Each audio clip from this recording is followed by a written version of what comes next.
Obligé d'une campagne présidentielle, les candidates et les candidats qui viennent plancher face aux patrons français réunis par le MEDEF en pleine flambée des prix alors que les entreprises du CAC 40 ont enregistré des profits records l'an dernier. La question du partage de la valeur est forcément au cœur des débats. Jérôme Rabier.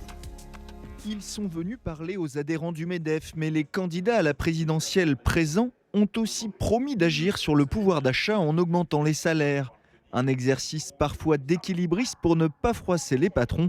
Pour Valérie Pécresse, en baissant les cotisations retraite pour augmenter les salaires nets. Quel est l'objectif? C'est de faire un vrai choc de pouvoir d'achat et un vrai choc d'attractivité du travail. Parce que vous cherchez tous à recruter, donc on a besoin de ramener les salariés vers ce travail. À gauche, on promet d'agir en priorité sur le SMIC, minimum 1500 € net pour Fabien Roussel comme pour Yannick Jadot. Pour Anne Hidalgo, il faudra l'augmenter tout de suite de 15%. Les salaires en France sont trop bas, on n'y arrivera pas. Et vous savez très bien que cette question-là, elle plombe notre compétitivité parce que nous ne pouvons pas nous inscrire dans un modèle de développement low cost. À l'extrême droite, on préfère l'incitation, défiscalisation et zéro charge pour les heures supplémentaires et prime, promet Éric Zemmour, quand Marine Le Pen veut laisser la main à la négociation en entreprise. Citation à la conclusion d'accords d'entreprise visant une augmentation des salaires de 10%. Celui-ci permet aux entreprises qui le peuvent et le veulent de procéder à un partage plus équilibré de la valeur ajoutée avec une exonération de cotisations patronales pendant 5 ans sur les augmentations. Des discours qui ne ravissent pas forcément les chefs d'entreprise, actuellement en pleine négociation dans les branches ou les entreprises, et qui préféreraient de la souplesse. Les entreprises, elles peuvent distribuer que ce qu'elles ont. Donc il y a des entreprises qui se portent bien, qui vont distribuer effectivement des dividendes, mais aussi des salaires ou des primes. Mais vouloir, j'allais dire, décider de tout ça depuis Paris, enfin en tout cas depuis ça ne rend pas compte de la diversité des entreprises.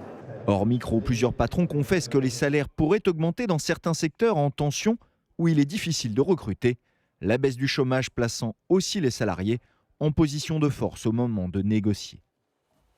Comment mieux partager les profits, la valeur ajoutée dans le monde de l'entreprise? Voilà le thème de notre débat avec Stéphanie Villers. Bonjour, bienvenue, bonsoir. Vous êtes économiste, vous publiez La crise économique 2020 vers un nouveau monde. C'est aux éditions Economica. J'accueille également Éric Bocquet, bonsoir. Bonsoir. Vous êtes sénateur communiste du Nord, vice-président de la Commission des finances du Sénat. Raphaël Legendre, bonsoir, journaliste économique à l'Opinion. Avec nous en duplex, en visioconférence, François-Xavier Oliveau, qui est directeur associé d'Initiative et Finances. Bienvenue, vous publiez La crise de l'abondance, c'est aux éditions de l'Observatoire. Et Mathieu Croissando, évidemment, restez avec moi. Peut-être la question tout simplement générale, comment vous vous positionnez pour savoir un peu dans quel camp, je mets des guillemets, vous vous placez, mieux partager les profits des entreprises? Faut-il le faire? Et si oui, vite? Alors, effectivement, aujourd'hui, qu'est-ce qu'on voit? On voit que certaines entreprises ont pu dégager des super profits à la sortie de cette crise sanitaire.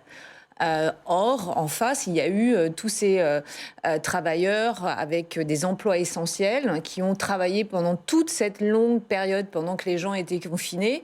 Et on a vu que ces salariés n'avaient pas de salaire à la hauteur en phase avec leur implication. Donc on comprend en fait la grogne sociale qui est en train de monter petit à petit parce qu'on voit des publications indécentes des grands groupes, parce que je vous rappelle, le CAC 40, c'est 140 milliards de bénéfices sur l'année dernière. C'est ça, 137 milliards selon Bloomberg, mais enfin c'est un peu, on est dans les mêmes chiffres. Bon, alors vous voyez, et derrière, effectivement, on peine à négocier des hausses de salaire. Et moi, je trouve que le problème se concentre sur les emplois essentiels qui, eux, n'ont pas été soutenus pendant toute cette période de crise sanitaire. Alors, on va y revenir à vraiment un point de vue général pour commencer, assez rapide, puis ensuite on rentrera dans le détail. Éric Bocquet, vous n'allez pas me surprendre en disant que vous souhaitez un rééquilibrage. Mais pourquoi je ne vous surprendrai pas? Non, mais écoutez, on est au terme d'un quinquennat, là. Ouais. Et le quinquennat avait démarré tambour battant en affichant ce jeune président qui allait changer le monde. On allait voir ce qu'on allait voir, ni droite ni gauche. Et la théorie du ruissellement, le trickle down en anglais. Alors pour un monde nouveau, c'est une vieille théorie, ça, qui n'a marché nulle part. Joe Biden l'a dit dans sa campagne, Le ruissellement, ça ne marche pas. Donc suppression de l'ISF, plafonnement de la taxation des dividendes, impôt société en diminution. Et là, madame vient de rappeler les résultats absolument hallucinants du CAC 40, voilà, dont on peut se féliciter. Mais la question du partage se pose fortement aujourd'hui. D'ailleurs, ça devient la première préoccupation dans cette campagne présidentielle. Il faut s'en féliciter. Donc on voit des conflits naître ici et là pour exiger un pass à sa part du gâteau, entre guillemets. Et il y a du chemin à faire. Donc oui, c'est une question de fond et il est bon d'en débattre. Raphaël Legendre, le ruissellement, ça marche pas ? Alors le ruissellement, ça n'existe pas, surtout. C'est une théorie agitée très souvent par le côté gauche de l'échiquier politique pour dénoncer une politique libérale, qu'on annonce souvent comme ultra-libérale. Ça n'a jamais été une théorie économique. Simplement dire que quand un pays s'enrichit, en général, c'est la nation entière qui s'enrichit. Moi, je suis plutôt pour et plutôt en faveur, effectivement, sur la question des bénéfices indécents qu'ont pu faire le CAC 40. Je ne vois pas ce qu'il y a d'indécent. On a fait une belle année, effectivement, qui est due à quoi ? Qui est due à la croissance mondiale. Il faut plutôt s'en réjouir. Moi, ce qui m'inquiète, c'est que 4 entreprises américaines, les GAFA, Google, Amazon, Facebook et Apple, réalisent à 4 près de 250 milliards de dollars de bénéfices. Le CAC 40, nos 40 meilleures entreprises, c'est 100 milliards de moins. Moi, c'est plutôt ça qui m'inquiète. Donc, je suis très content que nos fleurons aient bien fonctionné cette année. Après, une année 2020 qui a été beaucoup plus compliquée. Après, on peut poser la question de la répartition, effectivement, de la valeur et de la richesse créée. Moi, ma position, c'est que l'État en prend beaucoup là-dessus, en France, beaucoup plus que les actionnaires. Le sujet est là. Les écarts de fiscalité, comme vient de le montrer l'Institut Montaigne, encore dans une étude publiée ce matin, montre qu'on est bien au-dessus de ce que pratique la quasi-totalité des autres pays européens. Sur les impôts qui visent l'appareil productif, c'est ça. Il y a quoi ? Il n'y a que la Suède qui est au-dessus de nous en Europe, les impôts de production. Il n'y a que la Suède qui est au-dessus, mais parce que la Suède finance son modèle social par l'impôt, pas par des cotisations sociales. Donc nous, on est champion à la fois sur les charges sociales, à la fois sur le niveau de prélèvement sur les entreprises, également sur les dépenses, avec un service public qui est dans l'état dans lequel on sait, ce qui amène à la question de la réforme de l'État. C'est d'autres choses. Mathieu, un mot ? Il y a ce qui se passe depuis 5 ans, il y a ce qui se passe depuis 40 ans. On est quand même sur une répartition le fameux partage de la valeur ajoutée. En gros, est-ce que ça va plutôt aux détenteurs du capital ou est-ce que ça va plutôt au travail, qui ne cesse d'augmenter au bénéfice du capital et au détriment du travail sur la longue période, bénéficiant d'un chômage de masse qui fait que le rapport de force naturel entre salariés et employeurs est défavorable aux salariés. Ça, il ne faut pas l'oublier. Parce qu'avec ce chômage qui baisse, et si on arrive à un chômage de plus en plus bas, il va se passer mécaniquement une inversion du rapport de force, qui fait que les salariés vont être en position de demander des augmentations, alors que ça fait 30 ans, 40 ans qu'on leur dit quand ça ne va pas, on ne peut pas faire d'augmentation, et quand ça va bien, les entreprises doivent reconstituer leur marge. Donc attendez. Donc ça fait longtemps que les gens attendent. Et c'est aussi ça qui s'exprime aujourd'hui. Ouais. Si vous ajoutez à ça une demande de sens dans le travail, donc c'est à la fois des rémunérations qui ne suivent pas ou qui sont au lance-pierre, et un sens qui, pour beaucoup de salariés, pour le coup, à l'aune de la crise Covid qu'on a vécue, reste en suspens, parce qu'il y a plein de gens qui font des métiers à des tâches répétitives, qui ont peu de possibilités d'évolution dans leur carrière. Eh bien, ça fait les conditions, en tout cas, peut-être d'un conflit social, d'un choc social, en tout cas d'un changement de paradigme, à mon avis, surtout si le chômage continue à baisser. François-Xavier Oliveau, on ne vous a pas encore entendu dans ce débat. Initiative et Finance, c'est un fonds d'investissement qui est spécialisé dans le financement et la transmission des PME. Est-ce que, quand vous entendez ce que vient de nous dire Mathieu Croissando, effectivement, on peut considérer que c'est le moment d'un rééquilibrage ? Est-ce que vous dites ça ou est-ce que vous dites que non, finalement, le système fonctionne correctement aujourd'hui ? Le système... On peut tout à fait se poser la question, effectivement, comme ça a été posé. Aujourd'hui, la plupart de la valeur ajoutée va au salaire. Il y a une partie, effectivement, qui va aux dividendes, ou en tout cas à la rémunération du capital, qui est relativement stable en France depuis une quarantaine d'années, qui a plutôt baissé, enfin qui est plutôt augmenté, effectivement, en règle générale dans les pays, parce que la part du capital dans la production prend une part de plus en plus importante. Moi, ce qui m'intéresse beaucoup plus, c'est la façon dont on pourrait réutiliser les dividendes, ou en tout cas les profits du capital, pour financer le plus grand nombre, et notamment pour financer la retraite. Et je trouve qu'on a en fait en France un vrai problème qui est que les dividendes qui sont payés par les entreprises vont plutôt financer les retraites des Canadiens, des Américains, des fonds de pension étrangers et pas celles des Français. Et c'est ça qui est pour moi le plus dommage. Je vais reprendre, je vais citer Jaurès, ça va faire plaisir au sénateur Wauquiez, mais je vais citer Jaurès dans l'Humanité en 1909 qui militait pour une retraite par capitalisation. Malheureusement, on n'a pas écouté Jaurès, on n'a pas lu assez l'Humanité en 1909 et en 1910 et on n'a pas de retraite par capitalisation, ce qui permettrait précisément d'utiliser les profits du CAC 40 pour payer les retraites du plus grand nombre. Donc vous, l'une des propositions que vous faites, je vous donne la parole tout de suite, retraite par capitalisation, est-ce que c'est une bonne piste ça ? Non. Pourquoi ? On a un système de retraite qui est en difficulté pour les raisons qu'on sait, parce que là, c'est une façon de redistribuer, effectivement. Oui, ça participe du modèle social dont M. Legendre parlait. Les services publics fonctionnent mal, non. Les services publics, dans cette pandémie, on se souvient de ce qu'a vécu l'hôpital, ils ont quand même tenu la baraque. Mais sur la bonne si vous me permettez l'expression familière, ils ont tenu la baraque. Les enseignants dans des conditions, moi j'étais enseignant dans ma vie, et c'est pas encore réglé aujourd'hui, c'est très difficile d'enseigner aujourd'hui. Les collectivités ont assuré le service public. Donc le service public, avec les difficultés, parce qu'il a pris des coups depuis quelques décennies, a assuré quand même ses missions au bénéfice de la population. Absolument. Alors, pour prolonger ce que M. Croissando disait, vous avez vu les déclarations de M. Éric Lombard il y a quelques jours, directeur de la Caisse des dépôts et consignations, qui n'est pas un bolchevique patenté, qui dit qu'effectivement, il a pointé ce déséquilibre, le capitalisme est déréglé, dit-il. Bon, lui, il veut le sauver, moi, je veux le dépasser. Avec nos amis, mais il mettait en avant la gourmandise un peu des actionnaires et le déséquilibre de la répartition de la valeur en direction des actionnaires au détriment des salariés. M. Éric Lombard dit ça dans la presse il y a quelques jours. C'est un message fort, je trouve. Je reprends ce chiffre de 137 milliards de bénéfices attendus en 2021 pour... donc c'est l'agence Bloomberg, ce que je disais tout à l'heure, qui l'évalue. C'était 39 milliards en 2020, 80 milliards en 2019. Ça provoque évidemment... C'est devenu un enjeu de campagne présidentielle. Notamment, Jean-Luc Mélenchon s'en est saisi. On l'écoute, c'était dans son meeting à Tours le 3 février. Ces milliards-là, 137 milliards, qui, par nécessité, ne seront pas consommés par celui qui les a gagnés. Qu'est-ce que vous voulez qu'il fasse avec ça? Comment vous faites pour avoir des besoins à 5, équivalents de ceux de 27 millions? Vous n'avez qu'une bouche, pour avaler. Et même en changeant de costard tous les jours, ça ne le fera pas, quoi. Donc, tout ça est immoral. Ce système est obscène dans sa manière de fonctionner. Avec ce qu'ils ont fait cette année, ça fait 2,5 millions de personnes au travail avec un revenu de 2 000 € pendant un an.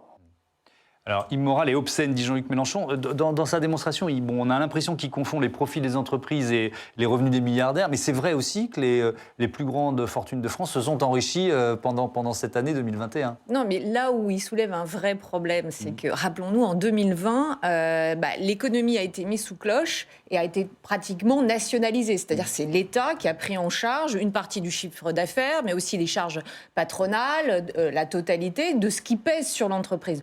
Au sortir de la crise, ces entreprises renouent avec des bénéfices records. C'est ça qui ne va pas.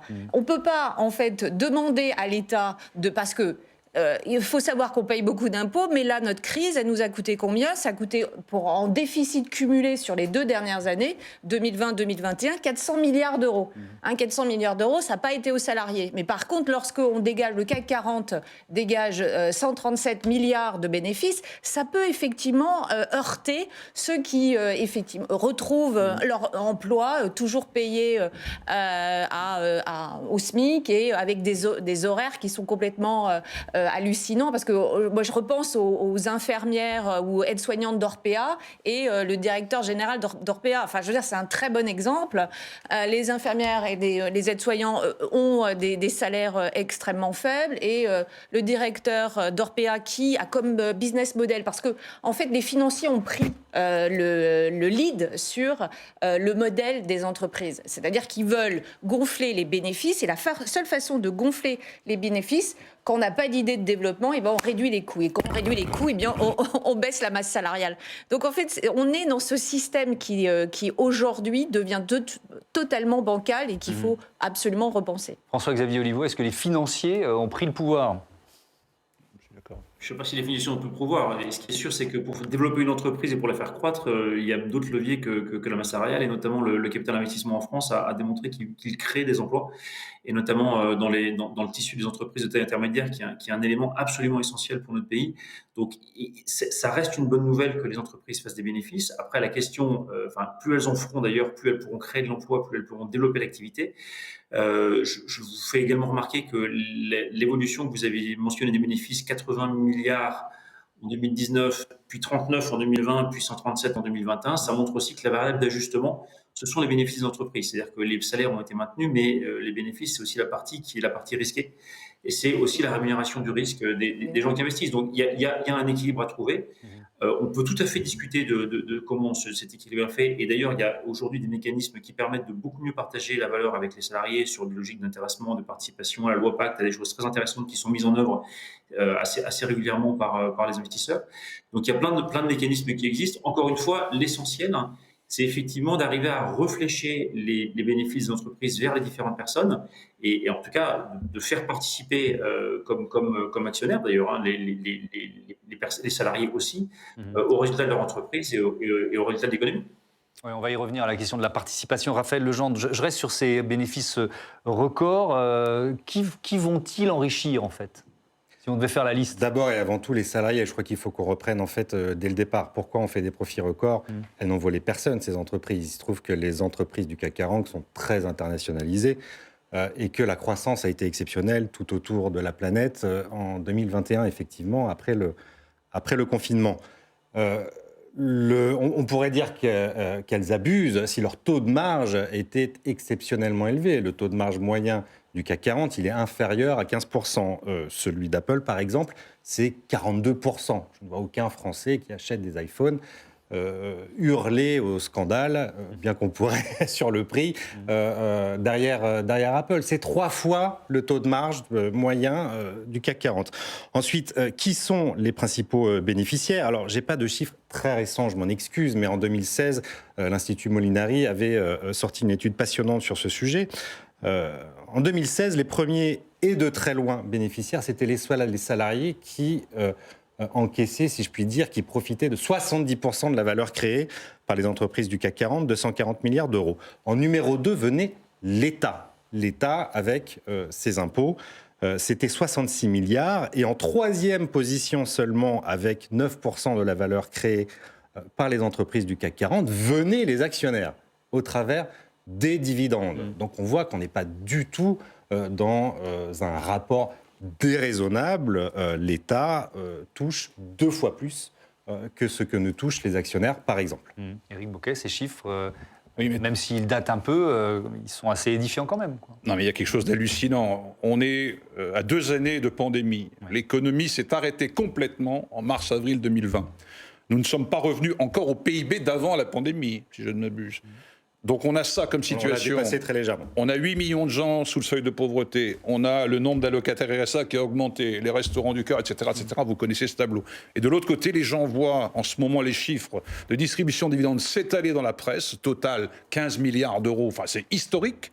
Le plus gros contributeur français, les gens ne comprennent plus. L'économie s'arrête et ces gens continuent à s'enrichir. Alors ça veut dire que l'économie, une bonne partie de l'économie, là je suis d'accord avec madame, c'est financiarisé et déconnecté de l'économie réelle. Et l'économie réelle, c'est satisfaire les besoins de la population, les produits et les services dont on a besoin. Mais l'économie réelle a progressé de 7% en 2021. Le chômage a atteint un niveau... Et les bénéfices juste du rattrapage. Depuis attendez, 20 ans. On a fait moins 8. Donc forcément, les choses ont fait plus 7.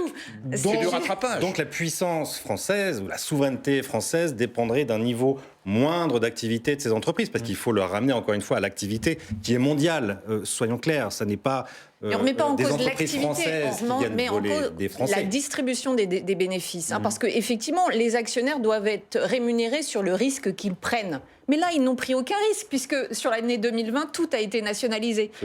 Donc, c'est ça qu'il faut dénoncer. Enfin, même si moi, je suis Alors, pas... tous ceux qui ont perdu de la valeur boursière en 2020 ne diraient pas ça, parce qu'on n'a pas non plus mis sous cloche la financiarisation du CAC 40, c'est-à-dire que l'État n'est pas venu soutenir le cours de bourse des entreprises du CAC 40. Fin 2021... Et si ce n'est pas prendre un risque d'être actionnaire, pourquoi ne mettons pas des fonds de pension à l'ensemble des Français? Seuls les fonctionnaires y ont droit. Ça s'appelle les RAFT, ça fonctionne super bien, ils ont de très bons rendements, ce sont les seuls à pouvoir disposer d'un fonds de pension. En 2020, ils n'ont Pourquoi pris ne aucun pas le risque. faire à l'ensemble des Français si on ne prend pas de risque en étant actionnaire? On va parler des salaires dans un instant et des négociations qui ont cours en ce moment. Et vous évoquiez Total, effectivement, les profits de Total Énergie, 14 milliards d'euros, les plus élevés depuis 15 ans. Et le PDG de Total, Patrick Pouyanné, annonçait un geste pour le pouvoir d'achat des Français. C'était il y a quelques jours sur RTL, on écoute. Je pense qu'il faut qu'on fasse quelque chose vis-à-vis de nos clients. C'est aussi ça, le partage de la valeur ajoutée. C'est un grand débat. Et donc, je vous annonce 2 mesures, en fait. La première concerne tous nos clients au gaz. On va leur faire un chèque de 100 euros. Puis, deuxième mesure, où nous avons réfléchi à ce qu'on pouvait faire côté carburant. Et là, on va viser les zones rurales, les stations-service Total Énergie dans les zones rurales. C'est plus de 1100 stations. Pourquoi les zones rurales? Parce que c'est là qu'il y a les populations pour lesquelles la voiture est le bien le plus indispensable. Il faut amener les enfants à l'école, il faut aller travailler. Et donc là, ils auront une remise en caisse pour un plein de 50 euros. Ils auront une remise de 50 litres, pardon. Ils auront une remise de 5 euros. Ces mesures, ça va coûter 20 millions d'euros. Donc on est loin des 14 milliards de profits annoncés, évidemment, mais on peut dire aussi que Total Énergie n'y était pas obligé, Éric Bocquet. Vous réagissez à cette annonce? Je n'ai pas entendu M. Pouyanné annoncer une augmentation des salaires de ses salariés non plus. Ça serait de l'argent qui irait directement dans l'économie réelle pour le coup. C'est pas vous donnez 200, 300 euros de supplémentaires à des salariés ou à des retraités dont on augmente les pensions. L'argent ne va pas aller au Luxembourg ou au Caïman, il va aller dans la machine économique. On va se faire un peu plaisir, on va consommer. Et puis voilà, tout le monde dit c'est vertueux ce cercle-là. C'est vertueux. Ouais. Mais François-Xavier Oliveau, on peut quand même considérer que les salariés de Total vont eux aussi bénéficier des milliards de bénéfices annoncés par leur entreprise. Les salariés actuels ou les futurs salariés, parce qu'une entreprise qui fait des bénéfices, c'est aussi une entreprise qui peut investir, qui peut développer ses activités, qui peut croître. Et on voit effectivement c'est ce qui se passe aujourd'hui avec un chômage, comme l'a rappelé Raphaël Legendre, qui est extrêmement bas. Non, moi je pense vraiment que la bonne façon de répartir et de redistribuer ces dividendes, c'est de multiplier la capacité pour les salariés et pour nous tous d'être actionnaires de ces entreprises et finalement de bénéficier au premier chef de ces résultats, d'emporter aussi les risques, parce que en 2020, personne n'a remarqué que les résultats avaient été divisés par 2. Bon, ça fait partie aussi du risque actionnarial d'être actionnaire de l'entreprise. Mais on sait, et c'est parfaitement démontré, que sur la durée, effectivement, et ça a été vu et revu par différents économistes, que ce sont une belle façon de créer de la valeur et de créer de la richesse. Et il faut absolument, comme le disait Raphaël Legendre, que ce ne soit pas que les fonctionnaires qui puissent bénéficier des fonds de pension, mais que ce soit l'ensemble de l'économie et l'ensemble des salariés. Alors, il y a la question de la participation, de l'intéressement, mais il y a aussi la question des salaires. Augmenter les salaires, c'est évidemment un enjeu majeur de cette campagne présidentielle, surtout, vous l'avez rappelé, une période où le pouvoir d'achat apparaît définitivement comme la première préoccupation des Français. Je propose à Marion Vigreux de nous rejoindre. Bonsoir Marion, bienvenue. Les négociations annuelles dans les entreprises, on est en plein dedans depuis plusieurs semaines. Oui, chaque année, ces négociations ont lieu en majorité entre octobre et avril. Et pour l'année 2022, les premiers retours des organisations syndicales et des cabinets de consultants confirment une hausse des salaires. L'augmentation moyenne est de 2 à 2,5%. C'est beaucoup plus que l'an dernier où l'on était autour de 0,6%. Il faut rappeler que la crise sanitaire a conduit à un gel des salaires ces 2 dernières années. Et donc aujourd'hui, on retrouve la situation d'avant-crise. Mais ce qui interroge, c'est le fait que cette hausse ne soit pas à la hauteur de la croissance. Vous l'avez évoqué, qui est actuellement très forte, autour de 7%. C'est d'ailleurs l'un des taux de croissance les plus importants d'Europe. Alors, pourquoi un tel décalage? Eh bien, pour le cabinet de consultants Deloitte, qui a publié une enquête début février sur les salaires, la prudence des entreprises s'explique par le contexte économique et géopolitique. Écoutez à ce sujet Franck Chéron.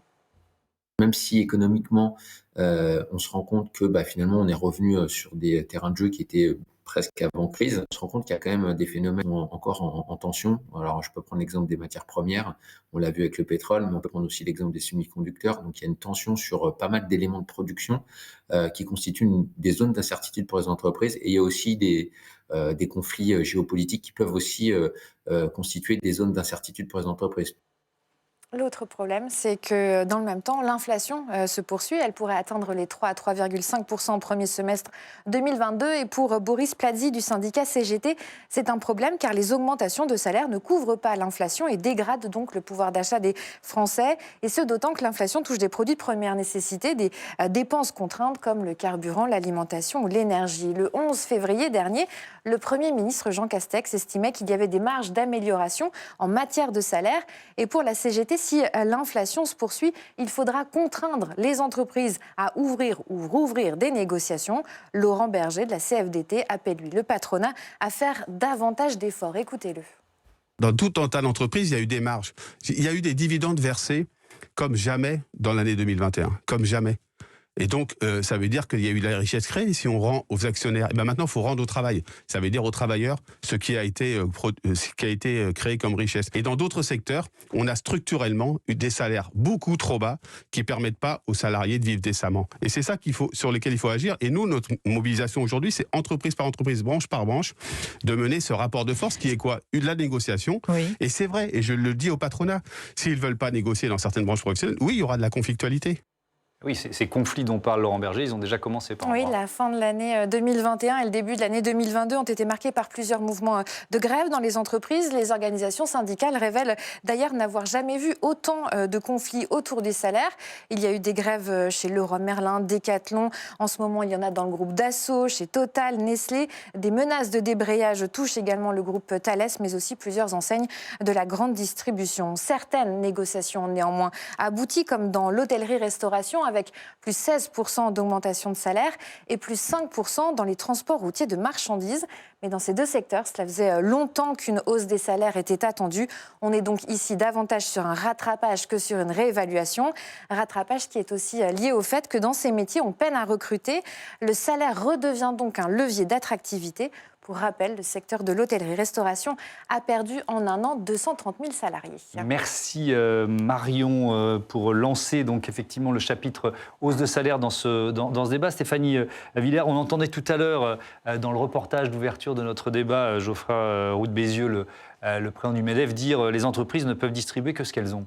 Est-ce que vous avez le sentiment que là, elles n'ont pas vraiment joué le jeu ? Alors pas seulement là sur ces derniers mois, parce qu'effectivement il y a eu un yo-yo particulièrement compliqué pour les chefs d'entreprise, mais si on prend le secteur hôtellerie-restauration, cette hausse de 16%, est-ce que finalement ils ne l'avaient pas dans les tiroirs depuis plusieurs années ? Vous voyez ce que je veux dire ? Oui. Non, mais c'est assez compliqué de négocier au niveau national. Là, effectivement, je suis d'accord avec...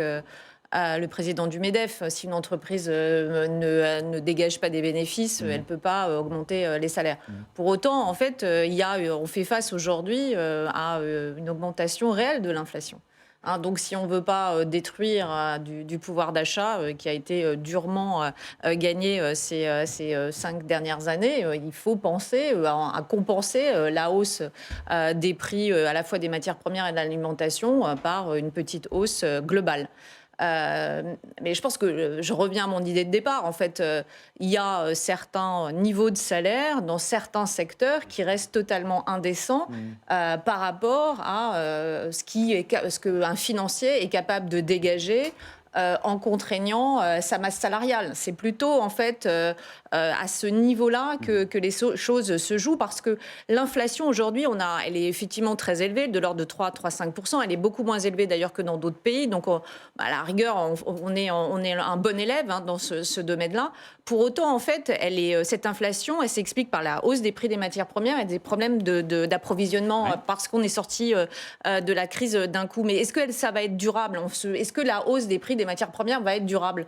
Alors que la hausse des salaires, elle est pérenne. C'est-à-dire du moment où on a augmenté. Et donc là, il faut comprendre à la fois les entreprises. C'est pour ça que je ne suis pas pour une augmentation généralisée, parce qu'il y a certaines entreprises qui ne vont pas faire face parce qu'elles ont des difficultés. Et de deux, peut-être que l'inflation ne sera pas durable, alors que la hausse des salaires... Éric Bocquet, c'est ce que propose votre candidat, une augmentation généralisée, notamment du SMIC.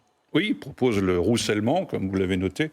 Mais ce discours, ça a été rappelé 50 ans qu'on l'entend. Helmut Schmidt, les années 70, vous vous souvenez, sa formule célèbre, les profits d'aujourd'hui font les investissements de demain et les emplois d'après-demain. Ça fait 50 ans qu'on nous chante ce couplet. Là, on parle des grands groupes, enfin, l'indécence des chiffres. Je parle des très grands groupes. Moi, je ne suis pas pour connaître pas les PME et TPE, effectivement, à qui on va imposer une augmentation de salaire. Il faut les aider, il faut les accompagner. Mais les grands groupes, franchement, j'entends les propositions de M. Pouyanné.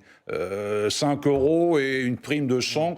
J'ai l'impression qu'il craint un nouveau mouvement gilet jaune parce qu'il parle beaucoup de ruralité. Et vous savez que le carburant, à quel point ça a déclenché le phénomène. Et tout ça n'a pas disparu. Le gouvernement, avec ses 100 € de prime, ce quinquennat se termine avec ses 100 € pour des gens, 38 millions de personnes gagnant moins de 2 000 € par mois. Ça veut dire qu'avec 2 000 € par mois, vous n'êtes pas à l'abri de la précarité. On en est là aujourd'hui. Il y a un vrai sujet. Alors, l'augmentation des salaires, c'est une nécessité absolue, y compris économique, parce que dans les salaires, il y a des cotisations. Et donc, c'est bon pour la Sécu. Vous voyez, les primes, l'intéressement, d'accord. Mais moi, je pense que les salaires, c'est la bonne réponse à la crise d'aujourd'hui. Mais la question, c'est effectivement la verticalité de la décision, Raphaël Legendre. C'est-à-dire, est-ce qu'on impose nationalement une mesure d'augmentation des salaires ou est-ce que finalement on laisse par branche, par secteur, les entreprises prendre, et les partenaires sociaux prendre les décisions? Alors, au niveau national, c'est bien évidemment très compliqué. Ça se joue entreprise par entreprise en réalité. Même par branche, c'est pas toujours simple. Et la récupération qu'on a vue, par exemple, dans la branche de l'hôtellerie-restauration, très importante de 16%, ça, c'est l'accord de branche. Mais en réalité, beaucoup d'entreprises et beaucoup de restaurateurs avaient déjà augmenté les salaires, ou certains cas dans les branches, on était en dessous du SMIC. En fait, ça n'existait pas dans la réalité, puisque c'est illégal. C'était simplement des accords administratifs, si je puis dire, entre partenaires sociaux. Donc, ça ne peut pas venir, certainement pas des politiques, parce que ce ne sont pas eux qui distribuent le pouvoir d'achat. Ce n'est pas un État exsangue qui va pouvoir distribuer du pouvoir d'achat. Il n'en a pas les moyens. C'est au niveau de l'entreprise que ça se joue. Donc, il faut pour ça développer un environnement favorable au développement de l'entreprise. Enfin, il faut regarder un peu en arrière pour voir pourquoi on en est arrivé là aujourd'hui. On a eu une décennie perdue entre 2008 et 2018 au niveau du pouvoir d'achat. Alors l'inflation n'augmentait pas, mais les salaires non plus. Et le pouvoir d'achat a même baissé entre 2011 et 2013. Parce que les entreprises ne pouvaient pas augmenter les salaires d'impôts.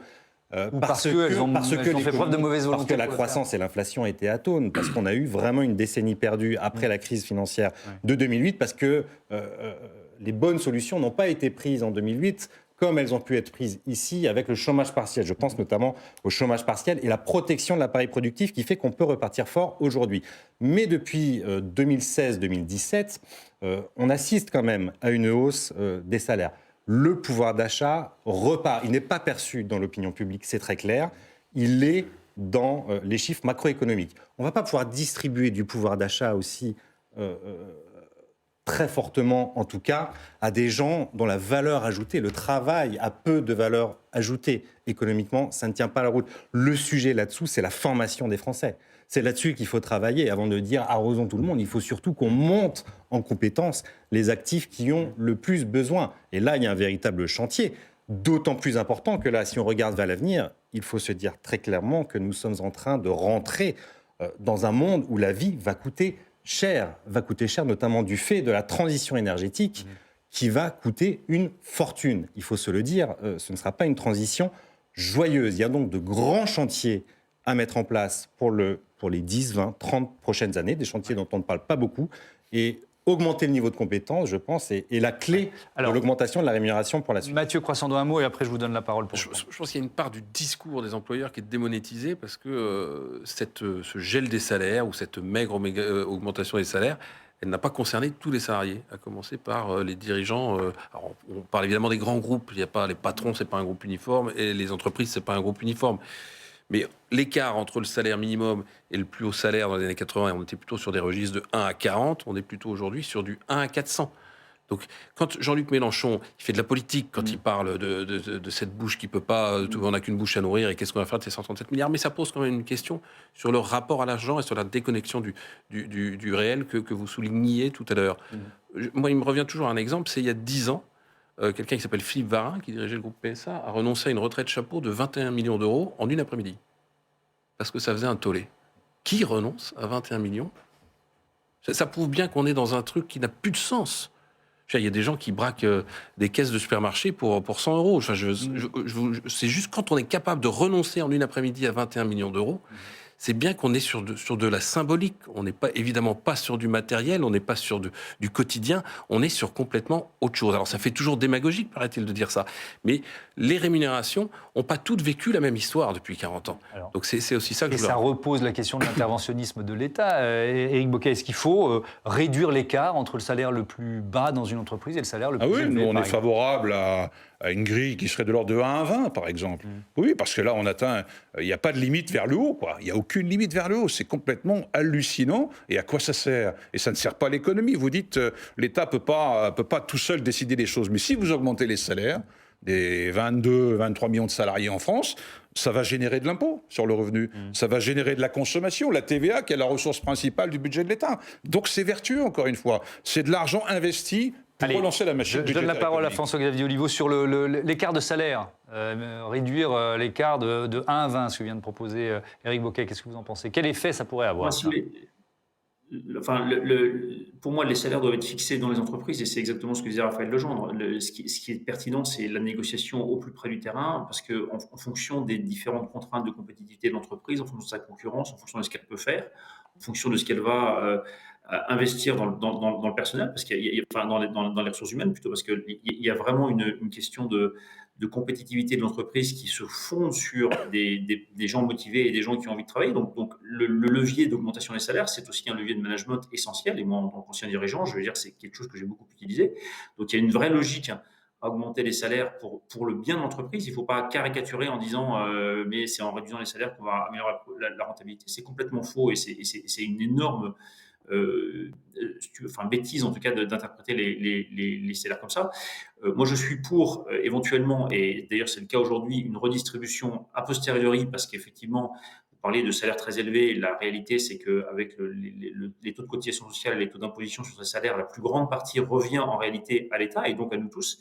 Les salaires sont très largement imposés et c'est très bien comme ça. Mais il faut garder en tête que les meilleures décisions elles se prennent au niveau de l'entreprise et que c'est surtout à elle de gérer en fait ses salaires et sa compétitivité en fonction d'un environnement qui peut être un environnement concurrentiel, national, international, et en fonction de ce qui lui semble pertinent de faire. Je termine sur la question de la participation. L'État qui gère les entreprises, ça ne marche pas. Ouais.